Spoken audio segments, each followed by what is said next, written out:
Hey everybody, John from Slash Bash coming at you with another Choosing Beggar Reddit video, where a choosing beggar named Bob tries to scam a bunch of free light bulbs out of his neighbor, but he gets scammed instead.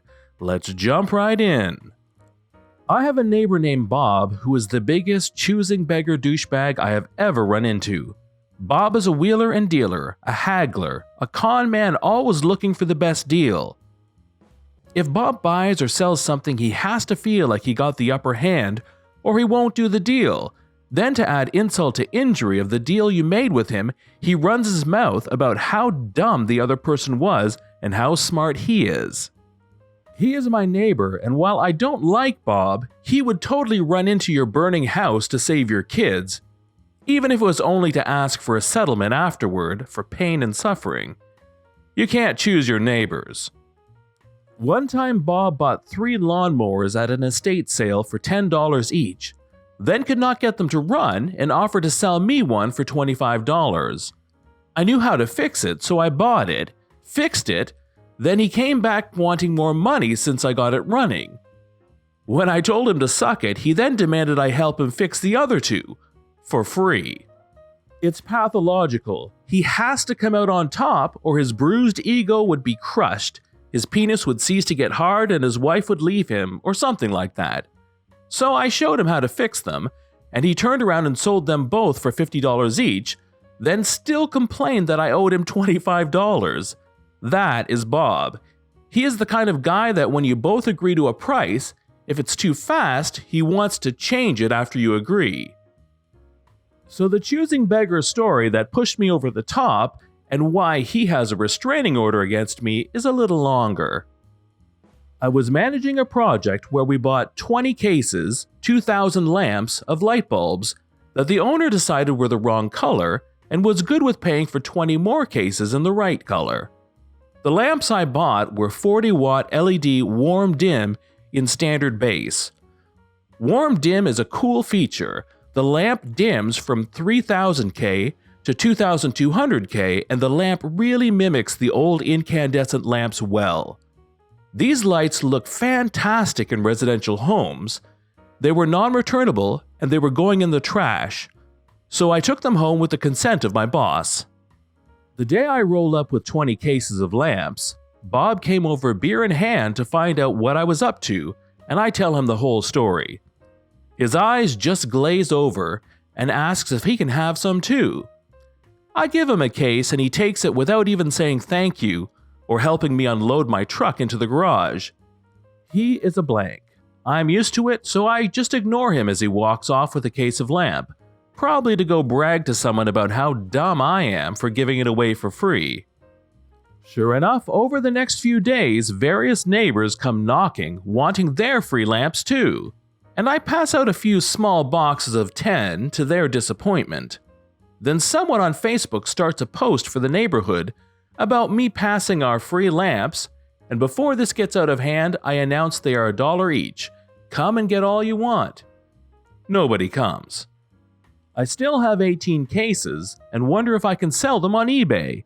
Sure enough, there are lamps on eBay and even a case of the exact ones I am wanting to sell. Then I look closer, and the box in the picture has a job number writing in Sharpie on the side in my handwriting. It was the case I gave Bob, and he was trying to sell it on eBay. So I contacted the seller and asked if he had any more. That the price was fine, but I really needed 10 cases. The next day, my garage door is open, and I am mowing the grass. And I look up, and Bob is in the garage grabbing cases of lamps. After stopping what I am doing, I ask Bob what he is doing, and he just looks up as if it's the most normal thing ever and says he's going to help me out and take a few of these cases off my hands for me. The guy is a scammer and a liar, but darn, that was bold. I keep calm and say that sounds great, but the lamps are $1 each, which is what I put on Facebook. The offer on eBay was $2.50 each, and retail these go for around $3.50 each for some context.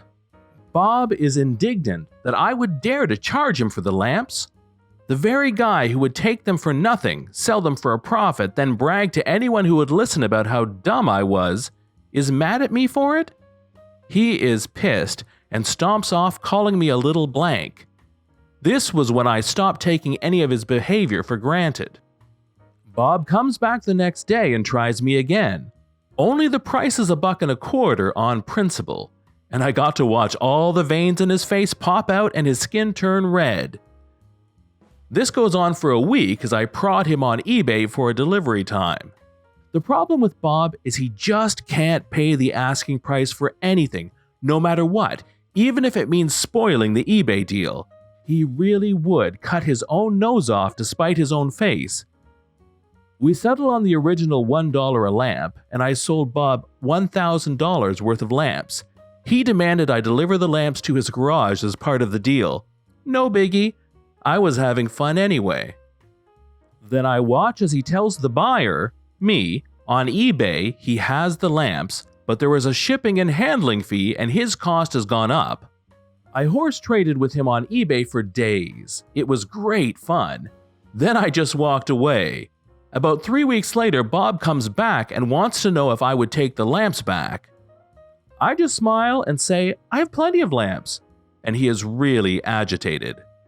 After a couple of weeks, I just can't leave it alone. It was too much fun. So I contact Bob on eBay and tell him a sob story about my project being out of money, ask if he will cover shipping and handling. We go back and forth a few times, then he asks for my address for a shipping quote. So I send him my address. This is when Bob figures out I got him. He is livid, comes to my house yelling and screaming, saying he is going to sue me, and I just smile and tell him to flip off. Bob can't take being bested, so he calls my employer and tells him that I am stealing light bulbs. He has pictures and proof and is willing to testify in court, etc., etc., etc. My boss got a great laugh out of it. Then Bob crossed the property line, got in my face, and started screaming with spittle and everything in my own darn driveway. This little blank sent him home, and now I have a restraining order. Yeah, and I still have 8 cases of lamps I can't seem to get rid of. I would have let him sell all 20 cases for a small cut of the proceeds, but that was not good enough for Bob. It's never about the money with that guy. He has to feel like he screwed you, or he's not interested. I don't want you to sleep in your own car because you might rape me.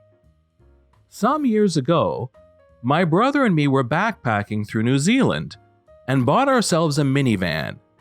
We worked hard for our money and put a lot of effort into and time into modifying the standard car into something we could comfortably live out of for the following month, including a big bed, a kitchen, etc. In order to save money on gas and maybe meet some nice people, we put up a Facebook ad looking for a travel mate. The car was big enough for 3 people to live in, so why not? Note, I made it very clear that we are 2 guys, but don't care if a female or a male wants to join us. The following is a messenger conversation between me and Choosy Beggar. Hey, I saw your ad and would like to join you guys. Great. We want to leave XYZ around ABC. Does that work for you? Sounds good to me. I also have a tent, so sleeping won't be an issue. Okay, so you want to sleep outside in your tent then? The car has plenty of room though. No, you guys will be sleeping in the tent. I'll be staying in the car. Why would we not sleep in the car? We paid for and modified it specifically to sleep in it. Because I'm the girl, duh. Yeah, you have to elaborate on that. I am a girl, and you 2 are guys. If we sleep next to each other, you could rape me. So you 2 sleep in the tent outside, and I sleep in the car. Well, I guess we should not travel together if you are afraid of getting raped by us. We will find someone else. Have a good one. No, you need to take me. I already made plans and need to be at places. Sorry, I don't think we would get along very well. Okay, can I at least have the car then? And blocked. This has been John from Slash Bash. Thanks for watching. If you've enjoyed the video, then please hit the subscribe button, drop a like, and share it with your friends. And we'll see you in the next one.